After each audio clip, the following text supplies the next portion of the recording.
यो घमाइलो बिहानी सँगसँगै तपाईहरुलाई रमाइलो वेलकम छ मेरो भिडियोमा। अहिले म स्पेनको इन्टरनेसनल एयरपोर्ट बार्सिलोनामा छु। जर्मनीबाट करिब 2 घण्टाको फ्लाइट टाइम पछि हामी यहाँ आइपुगेका छौँ। बिहानीको समय भए तापनि यहाँनिर एकदमै भिडभाड छ। एयरपोर्ट एकदमै ठुलो छ। एयरपोर्टको एउटा सानो कर्नरमा बसेर मैले भिडियो लिइरहेको छु। म बाहिर एक्जिट हुने क्रममा छौँ अनि तपाईहरुलाई मेरो भिडियोमा स्वागत छ। बिहानै भए तापनि एकदमै भिड छ। यो भिडहरुमा कतै हराउने त होइन भन्ने समस्याले मलाई पिरो दिइरहेको छ, तर वास्तवमा म हराइसकेको छु। तर कहाँ एयरपोर्ट भित्रै हराउँछ। तर यो एयरपोर्ट चाहिँ ठुलै रहेछ है। बर्लिनको चाहिँ एयरपोर्ट खासै त्यस्तो ठुलो र एट्र्याक्टिभ पनि लागेन मलाई। यो चाहिँ ठुलो पनि अनि समुद्रको एकदमै काखमा रहेछ, which is very very attractive thing for me. अनि नेपालको जस्तै डाँडा काँडाहरू वरिपरि देख्दाखेरि चाहिँ नेपालमा चाहिँ हिमालको काखमा एयरपोर्ट भनिन्थ्यो, यहाँ चाहिँ समुद्रको काखमा एयरपोर्ट। नेपालमा जस्तै एकदमै डाँडा काँडा यताउता देखेको हुनाले तपाईँहरूले त्यो चिज म देखाउन चाहन्छु भन्ने उद्देश्यले यो भिडियो खिच्दैछु। अहिले चाहिँ म स्पेनको बार्सिलोना इन्टरनेसनल एयरपोर्टमा छु। एयरपोर्ट चाहिँ यो साइडमा छोडिएको छ। एक्जिट हुने क्रममा छु र एक्जिट हुने क्रममा ठ्याक्कै यस्तो डाँडा काँडा ठ्याक्कै नेपालको जस्तै यो एरिया कन्स्ट्रक्सन हुँदैछ जस्तो छ। डाँडा ठ्याक्कै म त धेरै भएको थियो यस्तो डाँडा काँडा नदेखेको। हुन त डाँडा काँडामै हुर्केको मान्छे, 6 महिना 4 महिना 5 महिना डाँडा काँडा के नदेखेको, कति नै ठुलो कुरा जस्तो भिडियो बनाएर देखाउँछस् भन्नु न के भयो त भन्दा। र अहिले बिहानको 8 बजे हामी ल्यान्ड भएको थियौँ। 9 बजिसक्यो होला। हामीले कहाँबाट ट्रेनको टिकट पाउँछ भन्ने विषयमा खोज्दा नै यति समय व्यतीत भइसकेको छ। बर्लिनको ब्रान्डेनबुर्ग इन्टरनेसनल एयरपोर्टबाट स्पेनको चाहिँ बार्सिलोना इन्टरनेसनल एयरपोर्ट चाहिँ ठ्याक्कै 2 घण्टाको उडान थियो हाम्रो। एयरपोर्ट एकदमै ठुलो रहेछ, यो विशाल रहेछ यो एयरपोर्ट। एयरपोर्टको एउटा कर्नरमा छु म अनि एयरपोर्ट राम्रो लाग्यो मलाई, किनकि बर्लिनमा चाहिँ यस्तो ठुलो र यस्तो आकर्षित एयरपोर्ट चाहिँ बर्लिनमा चाहिँ छैन। हुनु चाहिँ त्यो अब बर्लिनमा भएको एयरपोर्ट चाहिँ तपाईँहरूले अब एयरपोर्ट बर्लिन भन्दाखेरि 2-3वटा कतिवटा देखाउला, तर एउटै मात्र एयरपोर्ट छ। पहिला 2टा थियो, अहिले एउटै मात्र सञ्चालनमा आएको छ र त्यो बनिएको करिब 2-3 वर्ष मात्र भएको छ अरे। त्यो हुनाले अब त्यसलाई डेभलप गर्ने बाँकी पनि छ होला। तर बर्लिनको एयरपोर्ट चाहिँ एकदम एकान्तमा एकदम सुनसान जग्गामा छ। एकदम त्यो चिज चाहिँ राम्रो छ। अनि यहाँको एयरपोर्ट चाहिँ ठ्याक्कै यो पारिपट्टि पुरै समुद्र रहेछ होइन। अघि ल्यान्ड हुने बेलामा पुरा पहाड देख्छु है। अनि म त ठ्याक्कै नेपालको झलको आएँ कि। अनि अहिले बाहिर निस्केर यस्तो हेरेको पुरै पहाड रहेछ कि, नेपालै जस्तो लाइक अब होइन, अब नेपालै जस्तो त भन्नु होला, अरूतिरको पहाड देखेको छैन। अनि सायद यहाँ ट्रेनको टिकट काट्न पाइन्छ होला। 1 घण्टा लाग्छ यहाँबाट हामीले बुकिङ गरेको होटलमा पुग्न। ट्रेन यहाँबाट जाँदो रहेछ भनेपछि टिकट कता काट्ने। यो नयाँ ठाउँको नयाँ तौर तरिका त्यहाँमा झेक्ने थाहै हुँदैन यार। ट्रेन चाहिँ आयो तर साह्रो पत्तुर स्टेसन हो यो। थोत्रे न थोत्रे टिकट काटेको मेसिनै बिग्री गएर, ट्रेन पनि थोत्रे, स्टेसन पनि थोत्रे। बार्सिलोनाको पुरा उनै एक्सप्रेसनै बिगारिदियो ट्रेनले। टिकट पनि महँगो न महँगो। अन्त यो के लेखेको छ अगाडि 231M छ। डिरेक्सन कहाँबाट हेर्नु अब न। डेस्क इन्फर्मेसन डेस्क बोर्डहरू छ, यो छनु त छैन। कस्तो खालको अचम्म लाग्यो यार। स्पेन जस्तो ठाउँमा यस्तो पत्तुर हेर हौ।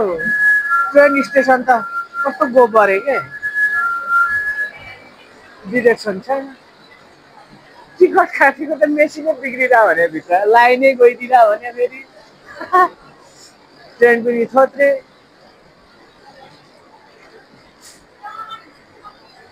छैन स्क्रिनमा केही पनि। यसलाई सोधौँ न, यो धर्यो। यसलाई सोधौँ त।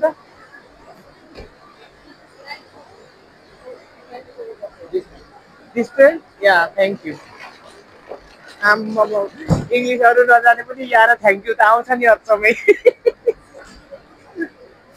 ल ट्रेनमा चढियो बुलेट ट्रेन जस्तो छ यो ट्रेनको माहौलभित्र सिट राम्रै रहेछ ओ सहर की लड्की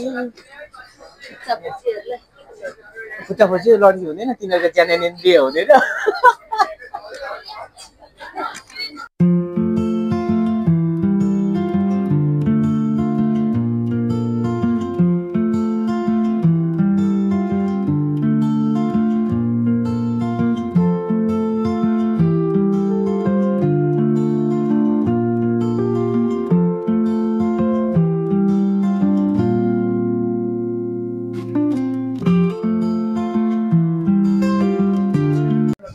ट्रेनबाट ओर्लेर ठ्याक्कै होटलको छेउमा आइपुग्यो अहिले चाहिँ फिलहाललाई स्पेन हेर्दाखेरि स्पेन भन्दा नि नेपालको भाइब्स आइरहेछ के गोलीस्टार जुत्ता छ कि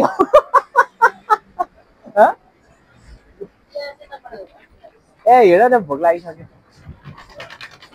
अघि त कता सटर भएको घर पनि देखेको छु हो यो त हेर है सटर भएको हौ यो त क्या हामी झुकिएछौँ नि त अनि स्पेन घुम्न आएको होइन रहेछ नि त अनि नेपाल पो रहेछ त ट्रेन स्टेसनहरू पनि कस्तो न्यारो लाग्ने है त्यो फराकिलो हेरेकोले होला अनि सोल्टिडा भनेको चाहिँ बाहिर एक्जिट भन्ने चाहिँ बुझ्यो यहाँ आएर हाम्रोतिर चाहिँ सोल्टिडा भनेको जस्तै सौटिडा फ्रान्समा चाहिँ के अरे सोर्टी फ्रान्समा चाहिँ के भन्छ बाहिरलाई एक्जिटलाई सोर्टी होइन हामी त पहिल्यैदेखि स्पेनको भाषा बोलिरहेको रहेछौँ त सोल्टी सोल्टी सोल्टी बाहिर बाहिर बाहिर आम्मा यहाँ त हरिबहादुरले बेचिरहेको छ क्या हो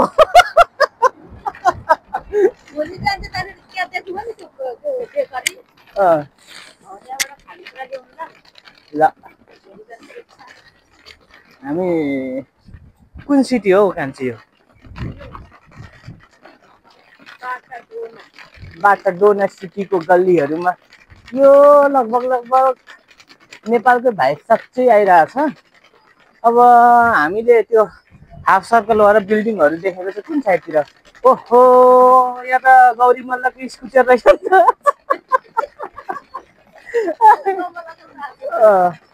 दामी हामीले बुक गरेको होटललाई के भन्छ अरे कान्छी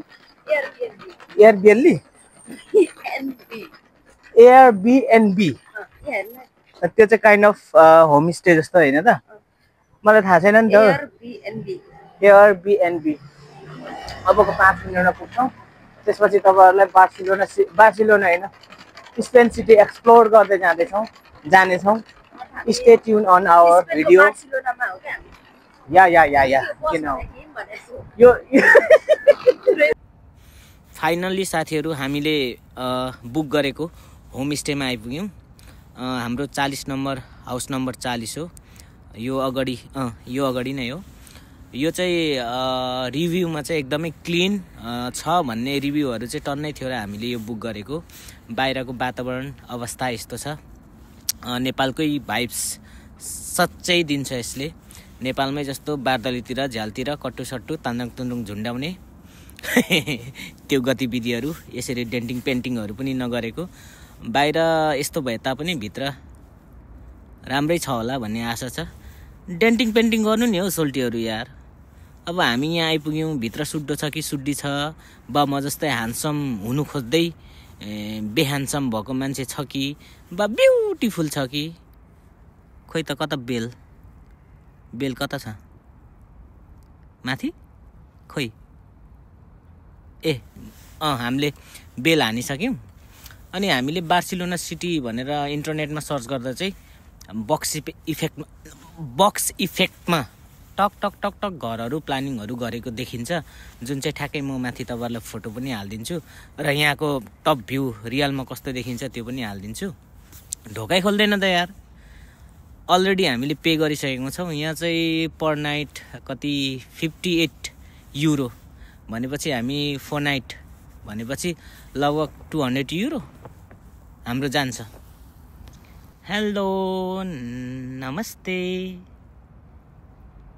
ओके गाइज हामी भित्र छिरिसकेको छौँ सानो सानो रहेछ कोठाहरू बेलुन फुलाएर हाम्रो स्वागत, हाम्रो मात्र होइन यहाँ आउने व्यक्तिहरूलाई स्वागत गर्नको लागि। ओके